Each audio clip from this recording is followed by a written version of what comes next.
שערות.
There we go.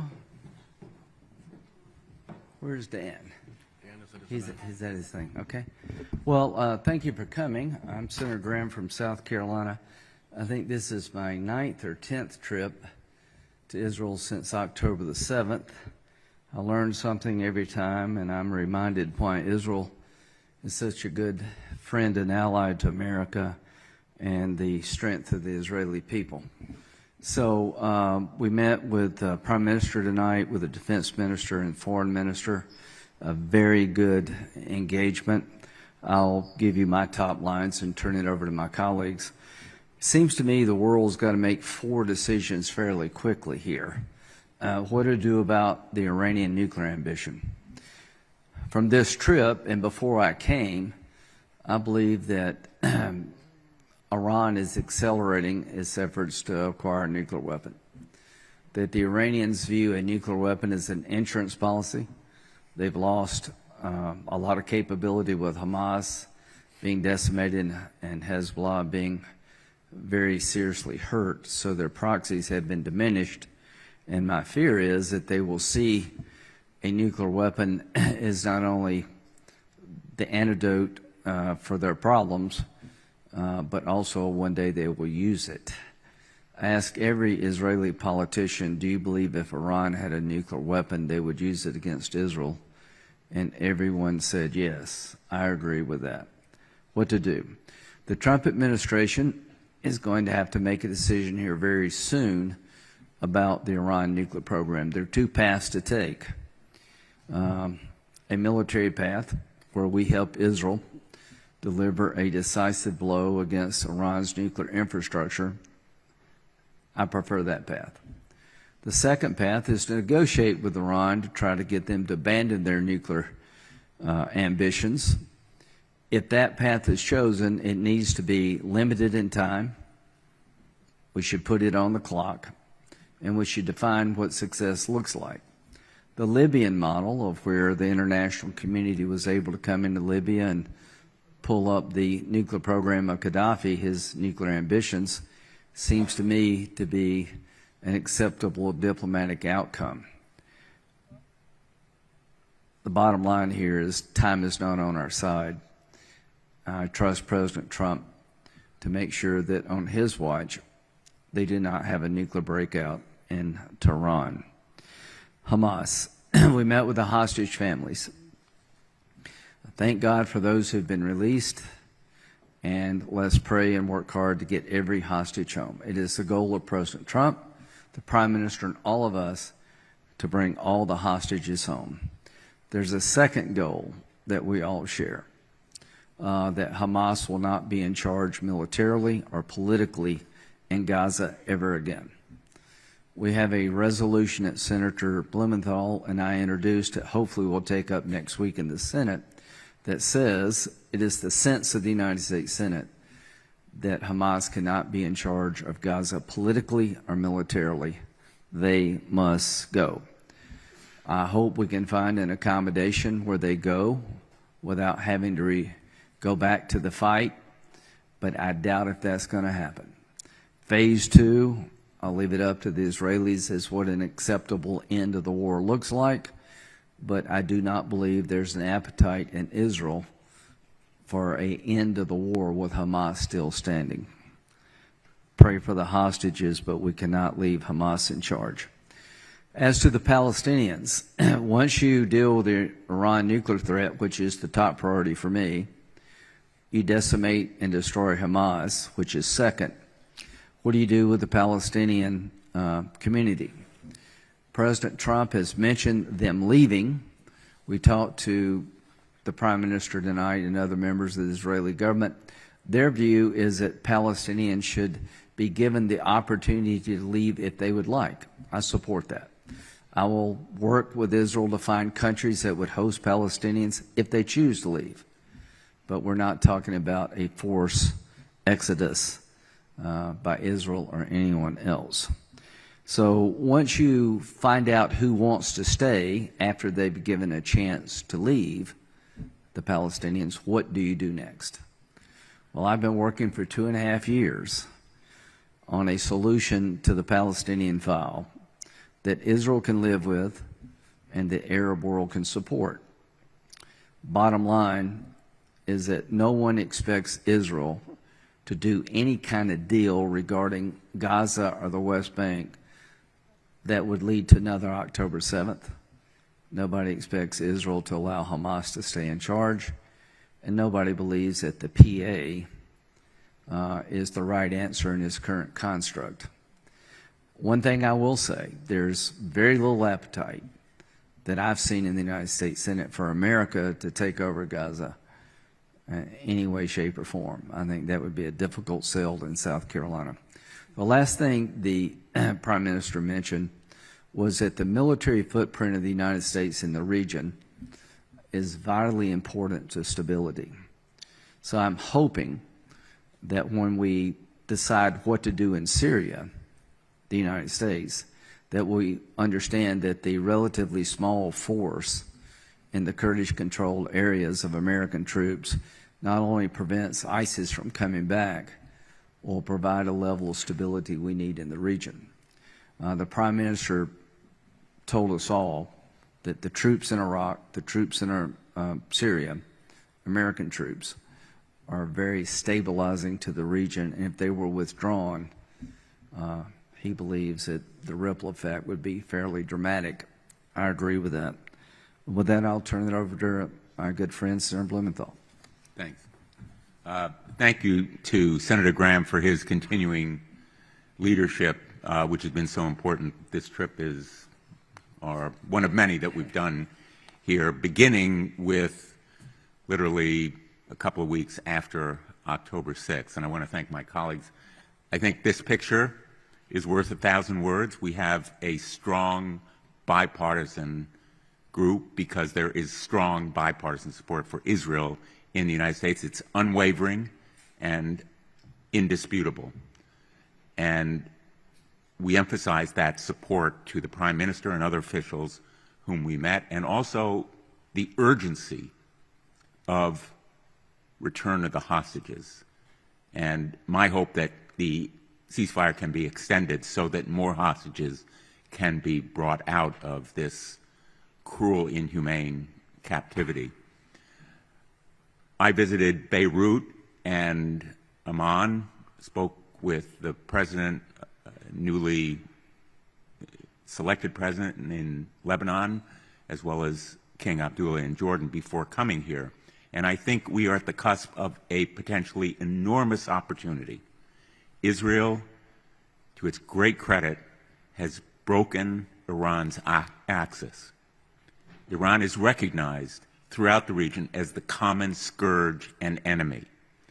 And the progress made in Lebanon and in Gaza presents that kind of opportunity for a real prospect of peace and potential progress for the region as a whole. But Lebanon needs support. The Lebanese armed forces should be supported by the United States, much more than they have been, because they are the institution that can preserve the victories that have been accomplished against Hezbollah, which are so important to Israel, as the Prime Minister emphasized to us today. And he strongly supports the United States being more forcefully supportive of the Lebanese armed forces. And I'll be very blunt. My view is that the Trump plan is a non-plan. It's a hot mess. The possibility of takeover by the United States is a non-starter. I think for most of us, a takeover involving any troops, any taxpayer dollars is simply a non-starter. But the encouraging point here is that the Arab states will be presenting a plan to the president. My talks with King Abdullah convinced me that the plan that the Arab states will offer to President Trump provides a realistic prospect for normalizing relations, self-determination by the Palestinians, regional defense arrangements, and security for Israel. If those components are part of a realistic plan, it could be a game changer for the region. And finally, let me just say, as always, for me, and I think for many in our delegation, the most powerfully moving part of our trip was our conversation with the hostages. Obviously, the accomplishments of the IDF and the Israeli intelligence community are simply awesome, particularly the destruction using cell phones and pagers in Lebanon, the progress made against Hezbollah and against Hamas should impress anyone with military or intelligence knowledge. But the hostage families, in their courage and strength, their determination, perseverance, are beyond words in the way that they affected me when I first came here a couple of weeks after October 6th. I think it was the high point, our meeting with them at that moment, and again today. So the urgency of returning the hostages continually is on my mind and my heart. And I think they will be with me when I go back to the United States. Thank you. A little bit of housekeeping first. In less than 24 hours, our delegation has had meetings with the defense minister, the foreign minister, the Speaker of the Knesset, and the Prime Minister and his team. So first of all, our thanks to the Israeli government for making such a significant element of Israeli leadership available to us in a short time period. Second, this is actually a pretty cool delegation, as Senate delegations go anyway. Lindsey Graham has been working intensely hard to try to solve problems here in the Mideast, and I am very proud to be associated with him. Dick Blumenthal has been working with him very carefully, showing both bipartisanship and extraordinary diligence. They've both been here over and over and over again. Dick started coming to Israel when he was 11 years old. Joni Ernst has been the conscience of the Senate with respect to hostages and is extremely knowledgeable over here all the time. Her colleague Dan Sullivan couldn't be with us this evening because he has another speaking engagement, but he is also a very frequent traveler to this area, very strong on regional issues. Adam Schiff spent very important years as the head of the House Intelligence Committee and is deeply versed in the issues in this part of the world. And Andy Kim, as a former Foreign Service officer, really knows how diplomacy is done. So it's been a great honor for me to be with everyone, and that's kind of the background for the delegation. The one point that I will make is that one of the purposes we have had in coming here has been to, on the one hand, make sure that Israel is able to zero out its continuing risk of Hamas attack out of Gaza, but in doing so, not irreparably disrupt the really important ongoing peace framework that has been developed among Israel's neighbors. Deconflicting those two imperatives is going to be the key to the region's success, and we've been here trying to encourage that. And with that, let me turn it over to Senator Ernst. Number one, you will be invited back. That was good. Thank you. And I will also share my thanks for the Israeli government for making these meetings happen today.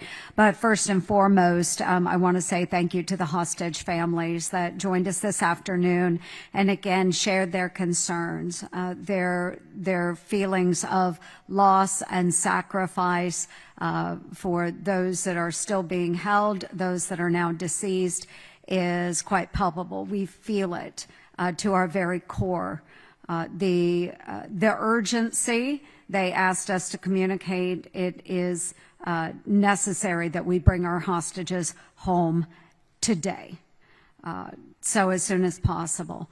So the past several years, I've traveled extensively here in the Middle East, and since October 7th, I have been in the country now 5 times, working on hostage issues, other issues when it comes to the peace treaty and strengthening our Abraham Accords. What I have heard from many leaders, not just here in Israel, but with Arab nations, is a question they will ask me: where is American leadership?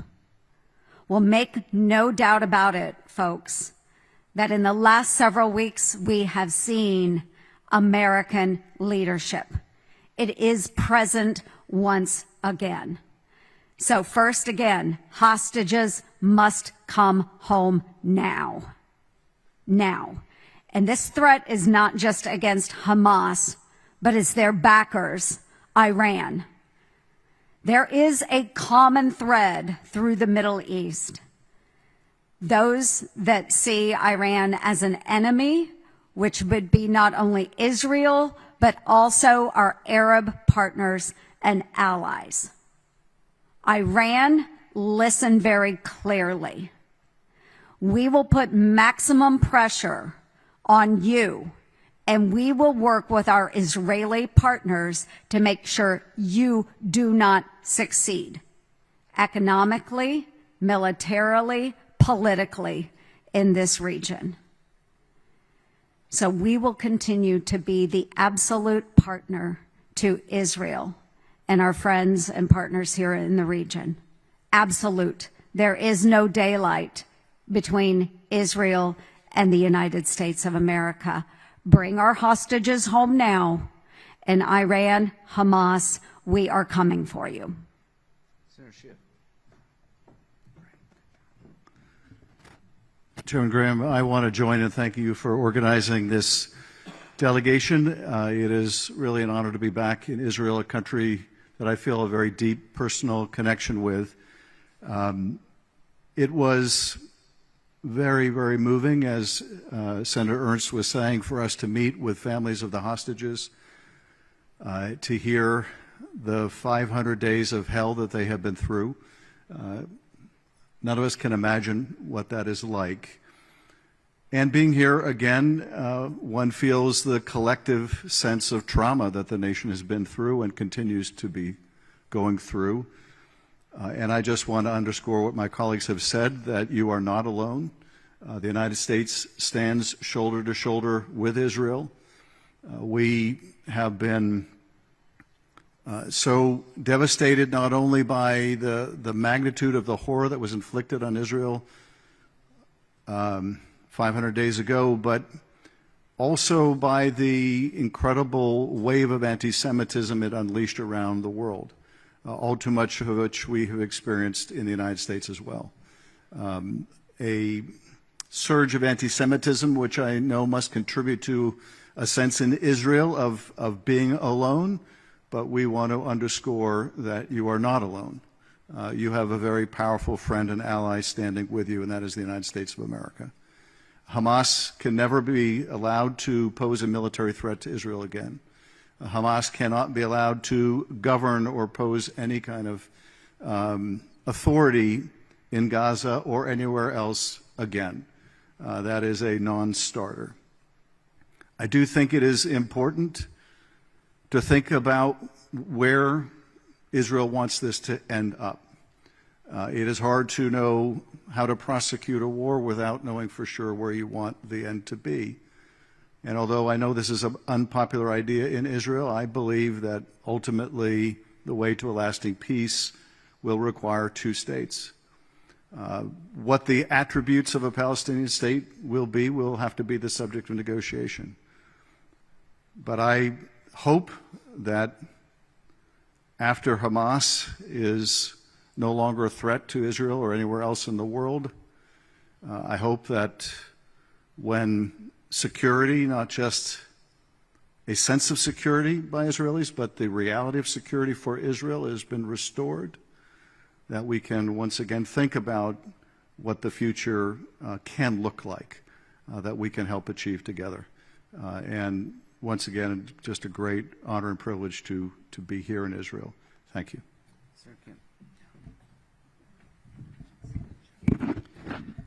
Thank you, Senator Graham, and to my colleagues for letting me be a part of such an important trip where we were able to travel to the Munich Security Conference, come here and raise up the profile of these issues. For those that don't know me, I'm Senator Andy Kim, and I have to just say it was immensely powerful to be able to stand here alongside Israel commemorating 500 days since the attacks on October 7th, to grieve, to remember, and I think it was important to raise up, to remember the over 40 Americans that were brutally killed on that day, and then the hostages that we are seeking to have released. As the senator from New Jersey, my responsibility is certainly first and foremost as well with my own constituent, the Alexander family, Adon Alexander. That is a name that I raised in every single meeting that I had today. And the fact that we also had a chance to sit down with his mother and hear from the families of the hostages, what they really wanted to express is that hostages are not leverage. They should not be used in that type of means for such critical purposes right now of seeking peace and security. And the fact that they are is despicable. So we call for the immediate release of all remaining hostages, Adon and every single one of those left remaining. And what we really wanted to be able to press forward, and again, these were the words of the families of the hostages, they said, this is a moment right now. There is a moment right now in this diplomatic window to be able to push forward for the release of all. And as we had these meetings as well with so many different leaders, it's also clear that there is a window right now to try to push forward on a regional solution, one that hopefully can build towards an enduring security. And we're not being naive. We certainly see things as they are and the challenges that are there. And protecting Israel's right to defend itself, to be able to ensure that Hamas doesn't pose a threat and they are not in political or military control in Gaza or elsewhere. But we have to make sure that we're pushing for that longer enduring security, to be able to seek the kind of stability that we want with Israel, with the Palestinian people, and for all in the region. Thank you again for letting me be a part of this. Take a couple of quick questions. Yeah, he was first. Thank you. Thank you, Senator. My question is regarding, hold on, I just wrote it. Yes, so where things stand in terms of normalization efforts between Saudi Arabia and Israel, and are they still demanding Israeli commitment for a Palestinian state? And another question, how effective do you think the sanctions that President Trump has imposed on the ICC in terms of dropping the arrest warrants against Netanyahu and Gallant? I am Balik Sladim from I-24 News. I'll take a shot at jump in. So the Prime Minister said the biggest threat to the state of Israel is a nuclear-armed Iran, because they will kill all the Jews with a nuke if they get it. I believe that. So they can't get one, and they could use it if they had more than one against Arabs, against us. So second to that was the ICC. I mean, look at all the threats the nation of Israel faces. He believed that the International Criminal Court claiming jurisdiction over the state of Israel, a non-member, to be prosecuted in The Hague is an existential threat to Israel, and I agree with that. The hope is that our Democrat and Republican colleagues can take another shot at legislation to sanction the ICC. I think there's a breakthrough to be had where we could get 80 votes, and we're going to go back to the drawing board. The second thing that's important is any state that tries to implement the arrest warrant, any nation state, I believe should be sanctioned heavily by the United States. Why? To deter. We're next. The theory of the case is that a non-member, Israel, a very robust democracy, by the way, the Rome Statute wasn't written to deal with Israel, the United States. It was written to deal with ungoverned areas, lawless places in the world. So the theory they're espousing is that they have jurisdiction over every country anywhere in the world, and if they receive a complaint they think is legitimate, they can come after a democratically elected government with a robust rule of law that's not a member. What prevents the ICC from coming after the President of the United States? the Secretary of Defense, a member of the Senate. Nothing. So my goal is to crush the concept that the ICC has unlimited jurisdiction to go anywhere they want to go and prosecute anybody they want to prosecute. Israel cannot survive with its political leadership unable to travel, its soldiers threatened to go to jail for defending the state of Israel, and we're next. So where are we with normalization? October 7th was designed to stop normalization. Senator Ernst met with MBS on October the 6th, and he was very enthusiastic about the impending breakthrough. I've come here more times than I can count. I practically moved to Saudi Arabia. The deal was there. It was a matter of days, not months or weeks, in October of 2023 that we were going to announce the biggest deal in 1,000 years. A treaty for Saudi Arabia passed by the United States Senate, recognition of Israel with an end game for the Palestinians that Israel could live with and the Arabs would accept. October the 7th was designed to stop that. Iran's worst nightmare above all others is for the Arabs and the Israelis to reconcile and solve the Palestinian problem in perpetuity. That scares the hell out of them, and October 7th was designed to stop that. Let me tell you where I think we're at. We're ways away. The attack on Israel, the second largest attack on the Jewish people in the history of the Jewish people since the Holocaust, has been traumatic. The desire to reconcile or live with the Palestinians in any way, shape, or form is a pretty hard sell right now. In the Arab world, Israel's won the war on the ground, but they've lost it on television. You go anywhere in the Arab world, and all they see is morning, noon, and night attacks on the Palestinian people. My promise to the people of Israel and to this region is not to give up. I am very optimistic we will break through, and let me tell you why. There's no other solution. You can destroy Hamas, and we will, but they will come back unless the Palestinians have something to live for and Israel has security to make sure there's no other October 7th. As to Iran, you'll never know peace in this region as long as the Ayatollah and his henchmen have the capability to terrorize the region. So the number one goal for me, above all else, is to neutralize the Iranian nuclear program, to take that threat off the table so we can talk to each other in this region and solve problems for the benefit of the world. As to normalization, I think it's just a matter of time, because what the Arabs want and what Israel wants and what the world wants is to come together in an economic partnership to move forward toward the light, away from the darkness. Let me, I think part of your question was sanctions. Let me just say about sanctions, maximum pressure works. The Prime Minister emphasized to us how important strengthening and enforcing the sanctions are to deterring and weakening Iran. The United States can send a message to Iran. The President said that if there wasn't a release of hostages, there would be hell to pay.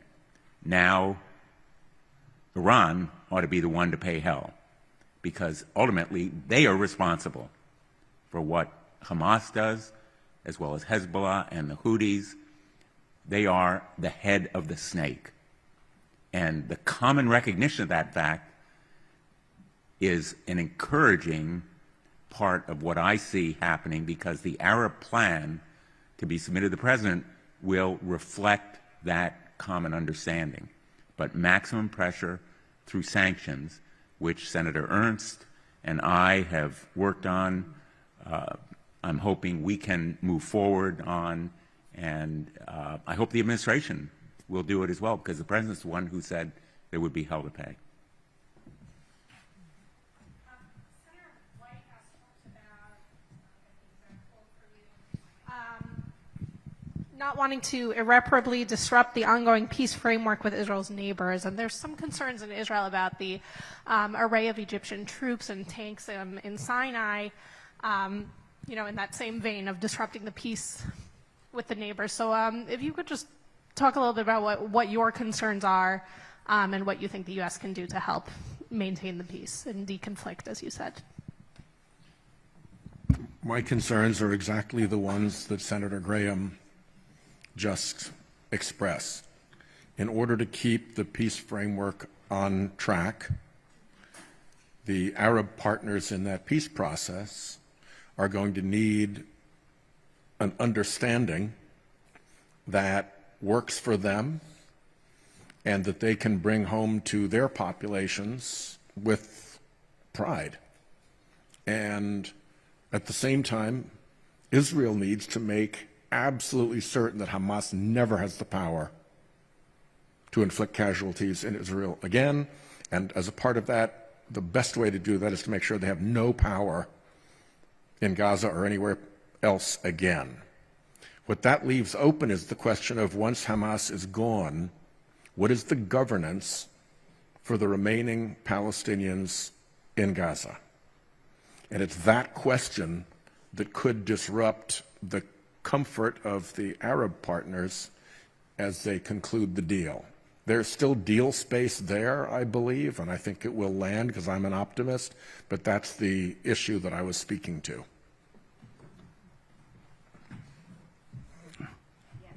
Yeah, we'll get you a couple more. It's Jodie Cohen from Newsmax. Senator Graham, you talked about, in order, the need to deal with Iran, destroy Hamas, and then focus on Gaza. With all the attention being on President Trump's day after plan for Gaza, do you feel that the world's eyes somewhat have strayed away from Iran? The one thing, that's a really good question. She can't say hello without mentioning Iran. The overarching theme of all our meetings, Iran. Iran with a nuke is a nightmare for the Jewish state. It's a nightmare for the world because Arabs will want a nuclear weapon of their own and you'll have a nuclear arms race. Everything's important. But if you ask me, people ask me, what keeps you up at night? Traveling a lot. Time changes. But Iran with a nuke, because they'll use it. You know, I think Rocket Man's kind of a thug. You got China, you got Russia. This man and his regime are hell-bent on three things: purifying Islam in their own image, the Sunni Arabs, destroying the Jewish state, and driving every Westerner out of the Mideast. So every decision I make as a senator in this region is to make sure their nuclear ambitions are never met. Now we're at a crossroads. Time is not on our side. They're accelerating, in my view, their desire to acquire a nuclear capability because their proxies have been very seriously hurt. What to do and when to do it. If you want to negotiate, you better put Iran on a clock or it will never end. If you want to negotiate, you need to have an outcome that will secure the goal of making sure they never have a nuke. That's the Libyan model. I think the chance of successfully negotiating Iran out of their nuclear ambitions is about like me being in the NBA. It's possible, but I don't think it's going to happen. So, I am urging the Trump administration, if you try negotiations, put them on the clock and make sure you tell them up front what an acceptable outcome would look like. If that doesn't work, if you want to do that, then you need to quickly pivot and give Israel the capability they're lacking, which is not much, to deliver a decisive blow to the Iran nuclear program. One Holocaust is enough. If you told me 80 years after the end of World War II, there would be a power on the planet after the extermination, the effort to exterminate every Jew in the world, that openly avows the destruction of the Jewish people, that the world would wonder what to do. The answer is simple. Stop them. Stop them now.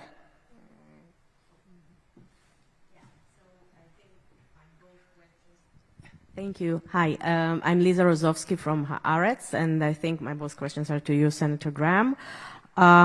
First of all, you were already asked about it, but still, it seems like a lot is happening now in Riyadh, both in connection to the Ukrainian-Russian war and here. From what you hear from the Trump administration and from your meetings with Netanyahu, what would be Saudi Arabia's role in the day after in Gaza?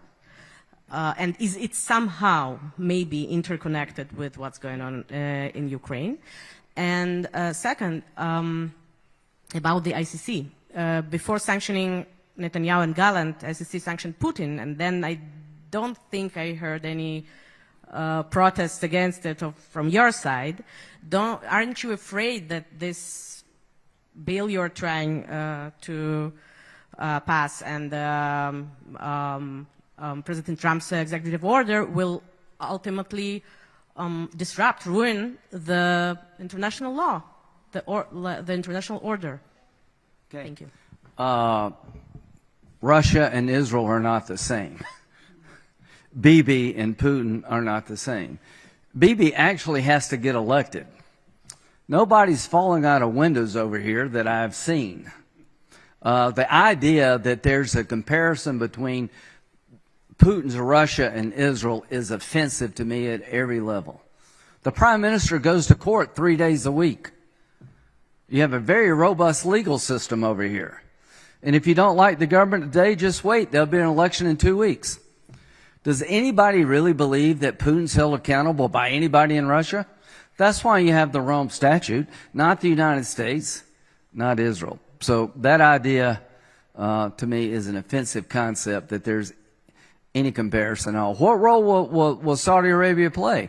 The key role. The definitive role. Now, how does this war end? It ends with the destruction of Hamas. It ends with people being able to leave Gaza if they want to, but the ones who choose to stay, what's next? And Iran's on the top. Got to get that done. Nothing works. The Arabs, through Saudi Arabia, have told me that they would recognize Israel. Saudi Arabia would, if they get two things. A defense agreement with the United States, which requires 67 votes, is kind of a checkmate to Iranian ambitions and would be the ultimate brand change for Saudi Arabia. It'd be pretty easy to sell a business interest on coming to Saudi Arabia if you could tell that business concern America will go to war for Saudi Arabia. That's a big brand change. So he wants that. Two, he and every other Arab leader has to deliver a dignified solution to the Palestinian issue or they will not last. I understand the politics in Israel. You're unified in the idea you don't want to reward the Palestinians with a state after they slaughtered 1,200 of your countrymen and women. I get that, and nor should you. But the question becomes, how does this end, and how do you keep Hamas from coming back? Here's the good news. MBS wants Hamas to come back about as much as you do. His 2030 vision is inconsistent with Hamas and the Ayatollah having a nuclear weapon. We have an alignment of interest for the first time since I've been coming here, where Arab leaderships at the UAE and Saudi Arabia have the same view of radical Islam as Israel does. We want no part of it. We reject them. Women are working in Saudi Arabia. They're driving in Saudi Arabia. Then go to dinner by themselves. Things that seem small or large. They're going to spend $1 trillion in Saudi Arabia modernizing their economy, becoming the leader of the world for AI. Hamas prevents that from happening. So to everybody in Israel, you could have no better partner in destroying radical Islam than Saudi Arabia. Last question. Hi, Alexander Cornwell from Reuters.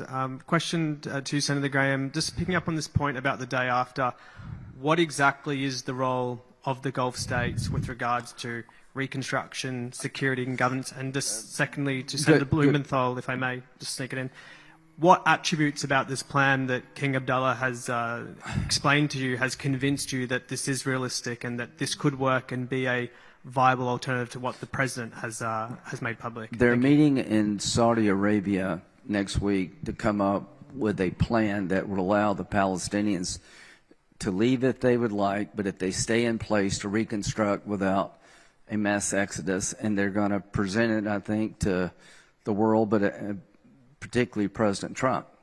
The one thing that President Trump has done, he started a discussion that was long overdue. I think the Arabs have woken up, hey, we need to find a better alternative than what's been said. So I'm quite optimistic the Arab world will come up with a plan and present to President Trump that shows how you can provide security to Israel and deal with the Palestinian issue without driving them all out. Think of World War II. Germany and Japan were the most radical populations on the planet. There's no more radicalized group of people on the planet than people who live in Gaza and, to a lesser extent, West Bank. They've been taught from the time they're born to the time they die, kill all the Jews. How do you fix that? What did we do in Germany and Japan? We changed the education system. We empowered new people. We took the old and replaced it with the new. The one thing I can promise you, I don't speak Arabic. I am not the guy to do this. And quite frankly, our friends in Israel are not the people to do this. Who will change the education system in Gaza? The Arabs. And they're doing it in their own country. Who will give economic hope to the Palestinians? It will be the Arabs, because we're not spending a dime. We didn't start this war. So my belief is that de-radicalization and demilitarization can only be accomplished through Arab involvement. The role of Israel. You should have the ability to go into any place you need to go to stop a terrorist attack. We did not leave Germany and Japan. We had a military presence there, and we're still there in a different role. I think it would be foolish to expect Israel to just leave the day after Hamas is destroyed. You have legitimate security concerns that will require some form of military presence. But let me tell you what would be equally implausible is to occupy Gaza permanently. You can't do that. That will result in Israeli soldiers being killed every week. So in the short term, and I mean years, not months, Israel needs to have the security presence required to prevent another October 7th, and you devolve power back to the new population you create based on conditions. This worked in Germany and Japan. It will work here. But it won't be Americans doing this. It will be the Arab world. Let me. I think you wanted me to elaborate as well. My conversations with Arab leaders, most recently King Abdullah, have convinced me they have a really realistic appraisal of what their role should be in their own national interests, which is security in Gaza, which they have the military resources to do, reconstruction in Gaza, which they have the money to do, education in Gaza, which they have the cultural architecture to do, and an appreciation for the support of the United States through a possible defense treaty against the common enemy, which is Iran. And to the people of the United States, I would remind you that the Hezbollah flag says, death to Israel, death to the United States. That's the common mantra among the Iran proxies, death to the United States as well as to Israel. We have a mutual security interest here because the absence of a secure and lasting peace for this region will mean that it's a continuing source of terrorism threatening the United States. And the Houthi closure of the Red Sea is a perfect example. It is increasing the costs of goods and services in the United States of America because of the increased insurance costs. We are linked by unshakable bonds of faith culture, economy, and emotion to Israel, but in a very real, hard-headed, practical sense. And we emphasize this point to the Prime Minister. Our future and our fates are inextricably linked by a common national security interest. Thank you all. Thank you.